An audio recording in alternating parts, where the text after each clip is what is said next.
Hello, I am Mbweha. You can call me Ben of Team Relentless, and this is the buying guide for new players who are interested in joining the fun and playing Star Wars Legion in November of 2021.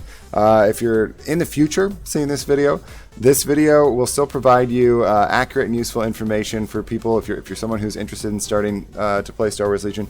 Good buying advice, probably for about a year. I would estimate. We'll go into why that's true here in a minute. But yeah, let's talk quickly about what we're going to do in this video. We're going to talk about what you get if you buy a core set, and not a core set, a core set, and we're going to talk about what to buy after you buy a core set. So let's get started here right away. We're not going to waste any time and take a look at the core set and what's inside. We're going to do a brief overview. We're not going to look at literally everything. So here I am on the Osmodee site, and you can see perhaps a little sticker shock. If you're new to miniature games, this is one of the least expensive miniature war games out there, and I know that can seem shocking based on what I'm about to tell you, but I don't make the rules, so don't get angry at me. but joining Legion is not inexpensive, which is why it makes sense to make a buying plan, because most people who are playing Legion are budgeting and making a plan to only buy the things that they really want to play, because they're not inexpensive. So we see that this costs $120 for the core set, and what you need to know about the core set is it's going to give you the tools you need. It's going to give you dice and tokens and range rulers and stuff like that, and barricades, and then it's going to give you a bunch of actual units to play the game with. But even with dropping $120 on this game, you're actually not going to have enough units to play a standard full-length tournament game. In fact, if you buy two core sets, you'll have enough at that point to play what's called a skirmish game, which was where you have 500 points to spend on your army, but you still will need to add to your collection in order to play this full 800 point standard army. Which some people don't like playing the 800 point version. They prefer the 500 point version, and they just like to collect the minis and paint them and stuff, and that's totally cool. Whatever brings you joy in Legion. But we're going to go over how to build up a standard point army that is as competitive as possible with as little expense to you as possible.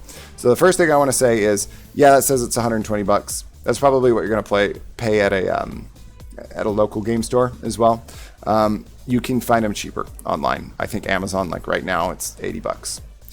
So you do you. If you can afford to buy from your local stores, that's obviously great. But there are other online options that are going to significantly reduce the expense.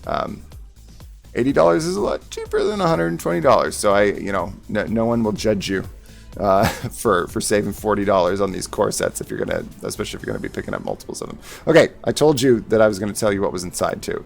So I want to show you this image here. These are the actual units, the models that come with it. You can see that in the original core set, these red base units are the Rebels, and the other ones, the black base units, are the Imperials. There's also a Clone Wars core set, which is the same price, and it's structured the exact same way. It'll give you range rulers, it'll give you barricades, all the tools, all that good stuff. If we look at how it's organized, you can see that there's a commander for each armory, so Luke and Vader. There are two sets of core troopers, C-O-R-P-S, core troopers. It's confusing when we're talking about the core set. They're also core troopers. So you've got these rebel troopers, and then you've got these stormtroopers. And then for rebels, they have a support unit, an ATRT, and then there's the support unit for Empire is the 74Z speeder bike, which is one of my personal favorite units.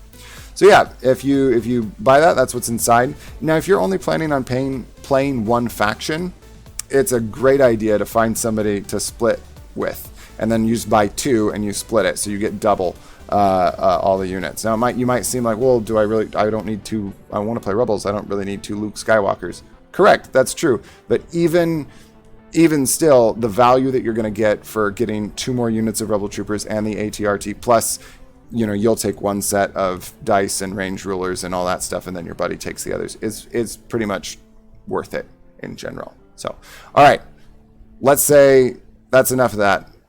Mbweha, you can call me Ben. I want to play the game. Tell me if I want to play the game more fully, how expensive is it going to be?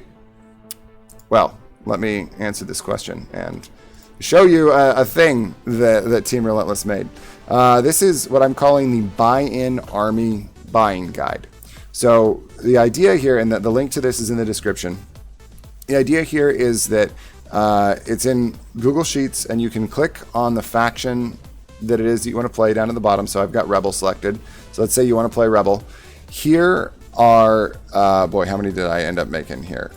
9 different armies, and how much they're going to cost you according to the Osmodee site. So that's like full MSRP, how much they're going to cost you, how hard they're going to be to play, their tier ranking, and then exactly what you need to buy in order to build this army. So this army, to see exactly what it is here, it's linked on Tabletop Admiral. So you click this link, and it takes us to the army and exactly what to put on the units and all that. So I'm really excited about this tool. I think that, you know, there's some people who are going to want to say, you know, just tell me what to buy if I want to play. For example, the Scarif Assault one is something that a lot of people should be, I think, excited about. It's pretty inexpensive. It's under $200, and again, you're going to be able to bring that down by depending on where you shop, if that's a significant factor for you. And it's not that hard to play, and it's a very good list. And what this is it's basically the Rebel Army from Rogue One, which is a hugely popular movie with just about every Legion fan out there. So the Scarif list, you know, you're going to have Jyn, you're going to have Cassian, you're going to have K2, you're going to have these Rebel veterans running around. If that bugs you to have the Rebel veterans who are in like the Hoth gear, you could omit those and then pick up more Rebel troopers, basically. But you're going to have Pathfinders with Biston and Rebel Commandos and an ATRT running around. Now, a note about these, this isn't necessarily like the best version of a Scarif-themed army. This is the cheapest version of a Scarif-themed army that you could have, is the idea. And there's a note here. You can see that there's a note if you hover, and it says, Theme Rebel Veterans bothers you, get a second core set, and then use those Rebel Troopers instead of the veterans. So yeah, I'm going to take a hot second on each of these and kind of go over a couple of the lists in no great detail, other than just to kind of make sure that you're familiar with it and give you some general advice about buying into each faction. And then I'm going to talk about something called the Legion Synergy Tool, and then we'll be done. Okay. So here we've got by theme. I think if it were me buying in right now to Rebels, I would have a hard time not playing Lando, Luke, and the Wookiees. I think that it's the same price as Scarif Assault, and me personally, I'm way more into the original trilogy. So having Luke Skywalker Jedi Knight on the table and Lando Calrissian being a scoundrel, and having some Wookiees running around, like, this is where I personally would go, but it is harder to play. And the reason why it's harder to play is that Force users are hard to play. Force users have to get in close. It's a risky thing to do unless you've done it a lot, and there's more complex rules for being in melee as opposed to just shooting at things and stuff like that. So there's a learning curve that's going to be involved, but it's going to be a really fun list for original trilogy fans in general. If you're a big fan of Rebels and Mandalorians in general, this Lando and Mando's list would be great for you. It's got Sabine, it's going to have Clan Ren in it, it's going to have another unit of Mandalorians and all that. And again, just this is the last time I'll click on the actual army, but if you click on it, it will show you exactly what units end up being in here. So Lando with Vigilance, a Rebel officer, Sabine Wren, who's got the Darksaber, Rebel veterans, Rebel troopers, etc. Mandalorians, Rebel Commandos, all that good stuff. So just to make sure that you see how that works, again, to click that link and exactly which units to use. So those are the upgrades that you'll have to buy. The other thing that I like about the Lando and Mandos is it's a lot of the, and this is true of the Scarif Assault, these first 3 lists right here that are all pretty inexpensive. They've got real legs in them. And by that I mean the units that you're going to buy in addition to the core set are a really great value. You're going to use them in a lot of different types of armies. So it's not like, oh, well, I'm only ever going to use my Rebel veterans in one particular thing. If you look here, I'm recommending that people pick up Rebel veterans for most lists. And the reason why is that one unit of Rebel veterans, which costs like $40, actually has 2 units inside of it. It's got the Rebel veteran unit, and they've got a detachment. That's the Mark II medium blaster pistol. Clan Ren and Rebel Commandos work the same way. If you buy just one Clan Ren, you're going to have the ability to run 2 units out of the box. Rebel Commandos, same thing, the ability to run 2 units out of the box, a strike team and a Rebel Commando team. And Cassian and K2, same thing. You buy Cassian and K2, comes with 2. So those would be really good places to start. Those Rebel veterans, it takes after you get a core set. And you see here, I am mostly recommending 1 core set. And I know just a second ago I said, hey, getting 2 core sets is great. And that's still true. It's nice to have more options. It's nice to have 2 core sets. But bottom line, you could do 1 core set and then, Rebel veterans and Commandos and Clan Ren, and all of a sudden, like, you've got a lot of options very quickly without breaking the bank too much. You can see that there are some really strong Rebel armies, and I'll spoiler alert, the only armies that I gave an S tier to were Rebel armies. And they're more expensive, which isn't shocking, and I'll let you explore those on your own. I'm not going to go, this isn't like a meta-analysis, that's not what I'm trying to do right now. Side note, if you disagree with these, if you're watching this and you already are familiar with the game and you disagree with these, that's fine. I'm not stressed about it, and I hope that you're not stressed about it either. It's obviously the difficulty of the tier, that's some bias on my part. And I did try to check my bias with the data that those of you who have watched other videos know that I'm into the data, and I'm looking at numbers, and I'm involved in the game. So, okay, I think there was one more thing to say.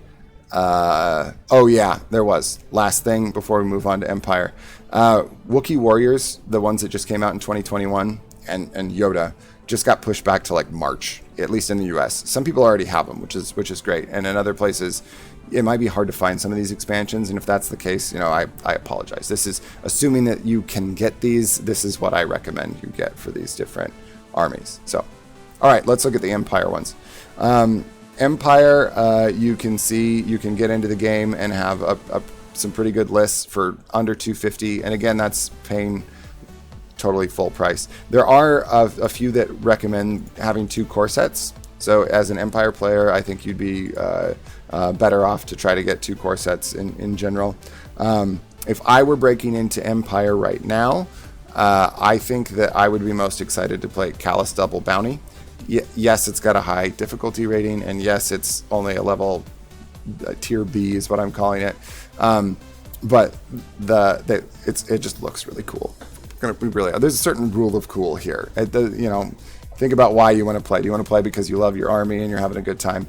Yes, and you want. I'm assuming you'd also like to be successful with that army. But this is an army that you can be successful with, especially with additional reps. The reason why I like this is it plays a lot of mind games.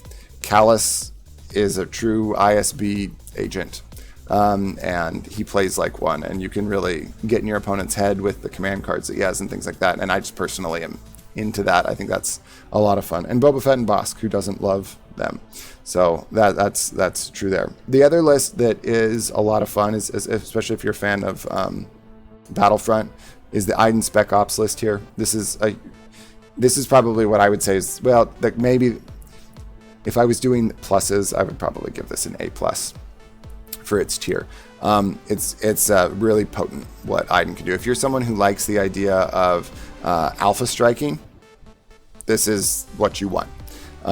If you like the alpha strike list, Iden is the ultimate alpha striker with her Inferno Squad buddies. So that's a good value there, and you can use Iden in other lists.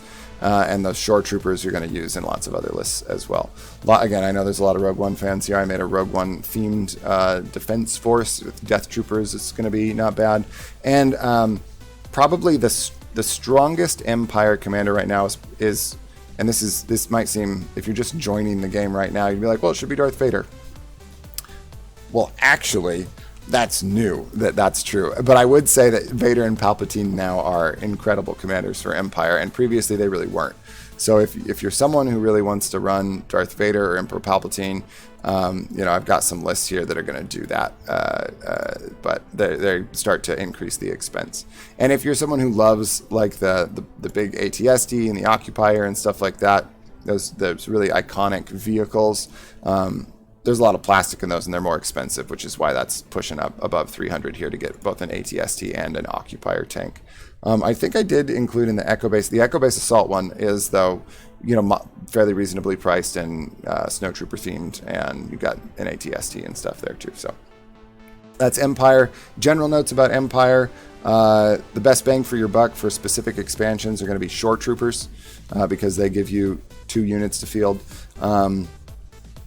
Scout Troopers technically do, but it's still pretty uncommon to run a unit of regular scouts. You're just going to mainly use the strike teams out of those.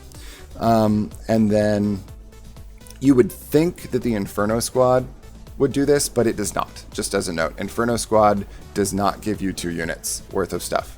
But if you buy 2 units of them, you do get... If you buy 2 Inferno Squad expansions, you'll have 3 units that you can run from 2, which is why on that Iden list I say get 2, and there's this note here about stretching your 2 Inferno Squads to 3. You just have to swap out Gideon's head for a helmet, which you'll have extra of from those sets. So yeah, that's Empire. That's my notes about Empire. Some people might be looking at this and being like, Empire just got big buffs, it should be higher here. Sure, that's fine if that's what you think. We'll see what happens with the data of upcoming tournaments, and I'll continue to adjust these as other expansions come out. So you might be looking at this, 8 months from now, 6 months from now, and be like, oh, a bunch of these lists have changed. Yeah, I'll do my best as there are new waves of expansions to update these and let people know what they should do. All right, clones. Clones are next. Clones are, you can see, are kind of in a more rough place as far as their competitive edge. However, like, everything about clones just changed. The old clones that were really good were like Rex and ARC Troopers and stuff like that. Like this list, the Attack of the Clones. And a bunch of things that made those exceptionally good got nerfed. And it's not bad. But it's no longer supremely good, and so there's some feelings about that out there with our clone players. And what just got released is all about the battle on Kashyyyk, and we just haven't seen it in the wild enough to kind of know how good it is. So I've got a lot of stuff here that's focused on Kashyyyk. Let the Wookiees win, heroic Kashyyyk defense, where you've got Yoda and Chewbacca, which is awesome because there's a command card that lets thematically Yoda ride on Chewbacca's back. And that's fun. So yeah, there's some lists here that you can get into. If it were me, if I was jumping into clones, I would be excited to probably play one of the Kashyyyk lists and do the Wookiees. But that's just me. You do you. All right, and units in clones that are probably the most bang for your buck. ARC Troopers, if you can find them, definitely pick up at least one ARC Trooper. They're really good. And then the Wookiee Warriors, again, maybe hard to find for a while, but once you can find them, if you're interested in playing the Kashyyyk theme, get 2 of those for sure. The best list on here is definitely Diplomatic Tank, and it's the most expensive. It's got a lot of expensive upgrades. The Crash Escape Pod, in order to get R2-D2, is expensive, and then the fighter tank itself is expensive. But the reason why this is so powerful is well, you're just new to the game, so I'll just say it lets the tank fire more times than it would usually be able to fire. If you like that tank firing a lot, then that's for you. All right, let's go to droids. The Separatists. Droids are in a pretty good place right now, but they're also, I noticed when building these, it's really hard to build an inexpensive list. It thematically is very appropriate that you really end up running a swarm of droids. The best droid lists tend to have a sea of mechanized infantry in them, which is cool, and that's how it should be. But there's a great diversity with the other units that get featured.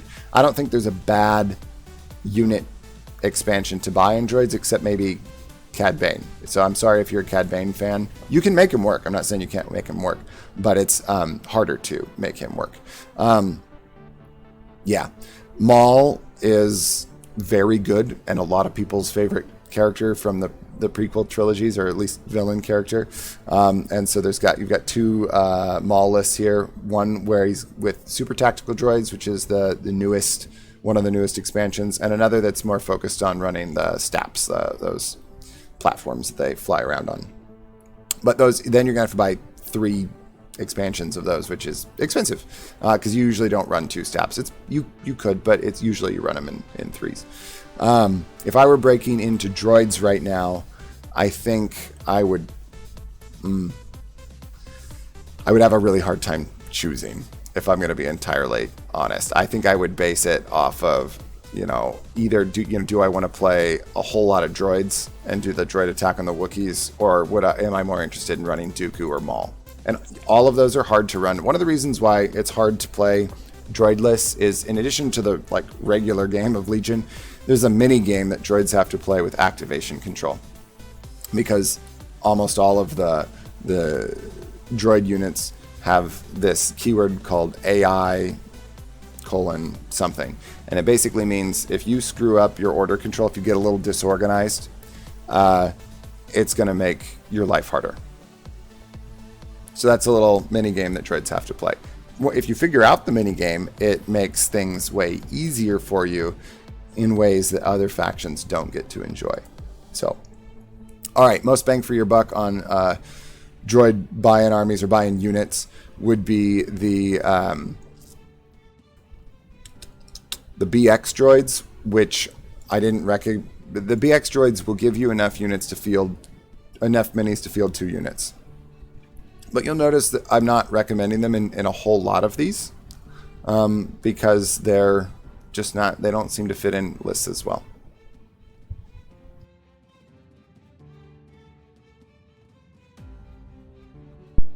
Apologize. Okay, so yeah, that's I think the only unit. Oh, and Darth Maul. Darth Maul will give you 2 units as well because he comes with probe droids. So there's a unit of probe droids that comes with him. The AAT and the Persuader are expensive, but they look really cool. They look really awesome. So I think those are fun, and they look great. But that's not necessarily a bang for your buck. The other thing that you're going to see have a lot of legs.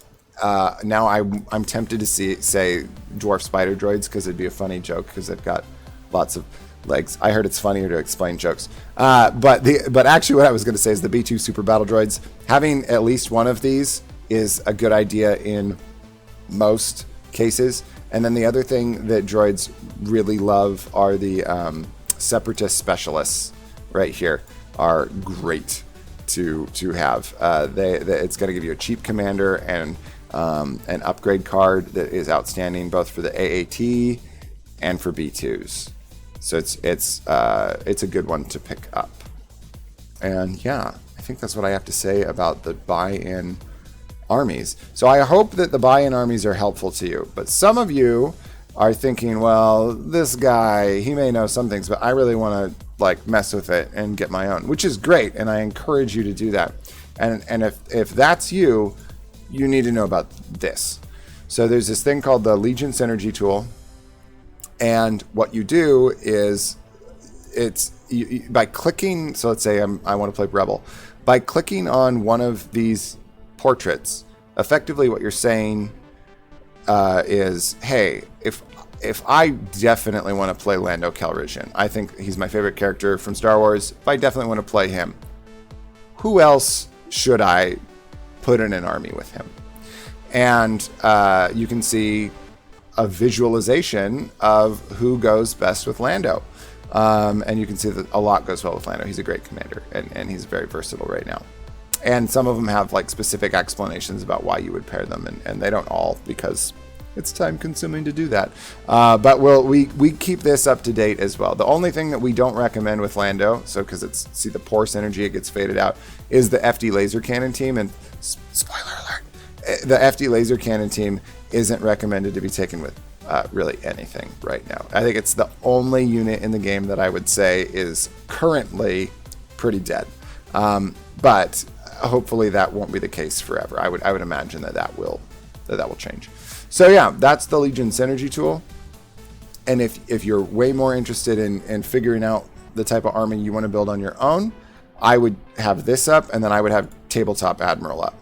And I'm specifically recommending Tabletop Admiral because right here, underneath the unit card, it says where the card comes from. So if you build something that's got Lando, for example, it says Lando comes from, and I know this part's not shocking, Lando Calrissian expansion. But there's a training, situational awareness, which the guy who does Tabletop Admiral has these little flames next to things that he recommends. And there, I would say that I usually go, oh yeah, I agree with that, but not always, which is fine. You can see here, this is every expansion that situational awareness comes in. And if you make an account, which is totally free, you can keep track of which expansions you own, and then it will just tell you how many you have. So that way I don't have to track down, oh, I've got 7 situational awarenesses in my collection. Good to know. So yeah, that's really can be really helpful. And like the hotness right now is this command card Vigilance. It's extremely important for clones and for rebels. Extremely important, I would say. Well, it only comes in a few things, so keep that in mind. Like, as a rebel player, this is the only rebel expansion that comes with it, is Lando. And I would say it's best for rebels, because they just, had the idea and came out with it. So keep that in mind too. So if it were me and I were wanting to really kind of build my own ideal army and do some theory crafting and say, okay, if I buy these things, what am I going to have? Then I would go back and forth between the Legion Synergy tool and Tabletop Admiral, so that I can know what goes well with other units, and then where the upgrades and stuff that I want come from. So like, man, I really want a portable scanner on Lando. Well, that doesn't come. Oh, it does come with Lando. Let me just imagine that I want something that doesn't come. I really want Lando with recon intel. Well, it doesn't come on Lando. So I need to get something else that's going to have recon intel if my great idea for my army is going to involve recon intel on Lando Calrissian. So, yeah, that's the Synergy tool, and I highly recommend it. Yeah, let's pretty much call that a day, with one exception. If you want things to be even simpler and you want to have a tier list of the units themselves, I'm just going to say proceed with caution. And the reason being is that a unit in a Legion you can never have one unit carry your whole army. It's always going to be about the synergy that's present in the army, hence the Legion Synergy tool. So a unit like Darth Vader is outstanding and is going to be the centerpiece of an army that's got him in it, but there are other ways to set that army up for success by making sure that you include Imperial Royal Guards and inexpensive acts like Scout Trooper strike teams and stuff like that. So be aware of that too. We always want things to be really simple. Tell me what the best unit is to buy. Well, what's your favorite thing in Star Wars? What do you think is cool? Because that matters. And then what else do you already own? And what type of playstyle do you have? Do you want an aggressive list? Do you want a sit back list? Do you want to have a high learning curve, or more just like chuck and dice situation? It's up to you. So watch out for that, is what I would say. That's it. That's all I have to say. Welcome to Star Wars Legion. If you buy in, welcome to the community. Please connect to either the Facebook group or the Discord. Those are the places that see the most conversation happening, or both. And join the community. People tend to be really helpful. People tend to want to answer questions and help new players. And so please don't hesitate to ask questions. You can ask questions in the comments of this video, and I see them all and I respond to all of them too. And you can respond, you can ask questions on Discord and Facebook as well. So if these tools seem like something where you're like, whoa, Team Relentless is doing really, really cool stuff for Star Wars Legion, We have a thing, like a tip jar. It's Patreon, and we just use it as a tip jar. There's no like incentive, like, oh, if you do this thing, then you get to get a high five from Mbweha once a month. It's just if you like what we're doing and want to encourage us to keep doing it, the tip jar is appreciated, but in no way required or necessary either. Okay, it's 30 minutes. This is way longer than I usually go. I'm gonna stop now. I apologize. I'm Mbweha. You can call me Ben. And this, of Team Relentless. And this has been what to buy to get started playing Star Wars Legion in the end of 2021. Take care, everybody.